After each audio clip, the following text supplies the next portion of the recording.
In the previous lesson, we saw how we can work with vector graphics inside After Effects and how we can work basically with vertices and paths and fills and stroke that constitute the way that vector graphics work.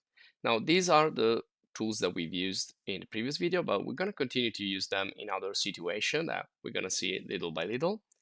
And we are going to continue to talk about mask more later on, and also more about text and so on. So these are the vector graphics you have in After Effects: shapes, the pen tool, and the text. We can also modify them and edit them. So I'm just gonna create a new project here. Let's start with a new project with a new composition, and again, just a simple white full HD composition right here. And this is going to be our lesson 10 of the course. And here we're going to see a little bit also about animation. We're going to start to work more with the animation. We already saw something, but we're going to go more into the specific. Now you can animate the vector graphics and create animated infographics or vector graphics using the animation tool.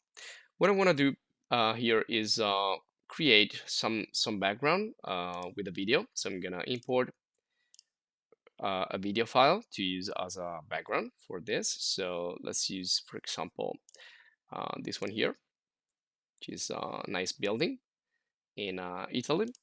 And I'm going to click and drag it inside here. It's a little bit smaller, so I'm going to scale it up in order to fill the space. And I also want to deactivate the sound underneath the sound. And I can play back to see what's happening here. You can also choose different types of quality sampling. Now, let's say that I want to use this to apply some graphics on top of this. Now, I want to start with the shape. So I want to use a rectangle, and be careful, because if you have the layer selected, it's going to create a mask. You can see on the cursor the sign changes. So this is creating a mask right now. Instead, if you want to create another shape, make sure you are outside that layer and click and drag. So that's going to create a new shape. Now, we don't see the shape because it's really small. It's right there, so I can make it a little bit larger like this. And this is not actually what I intended. I want to change this. So first of all, I can expand this, and I can change this either from here. So you can access the stroke, you can access the various parts. Now, another thing we didn't see is the dashes. You can add dashes and make these like more like dots or bigger like dash. And you can also like make them a little bit rounded here. You can round everything, so everything becomes like dots, more like dots. And you can also use an offset to move them. Now, the interesting thing about After Effects is that all of these are parameters that can be animated. So anything you do here essentially can be then animated. So we have like all these parameters to change the effect, like wave or other stuff. Well, these can be all animated. Now, I don't really want this. I don't actually want the stroke. So to get rid of the stroke, I go here, and well, this is change color. If I click here, I'm just gonna deactivate the stroke, and I want to use just a fill. Now, instead of having a full fill, I want to go here and use a gradient. Now, you can also adjust the gradient from here. Once you select it, you can click on this little line, and you can change it a little bit. And then you can also work on the opacity. So if you go back to the fill, this is the linear gradient, this is the radial gradient. It's a little bit different. But if you want to work inside here, instead of changing colors, you can also change here the opacity. So this other one on the top is for the opacity, which is 0. So if I see now, this is transparent. So I can work with the colors, changing the position of the colors inside the gradient. Also with this, you can push the color. You can also add other colors if you click here inside.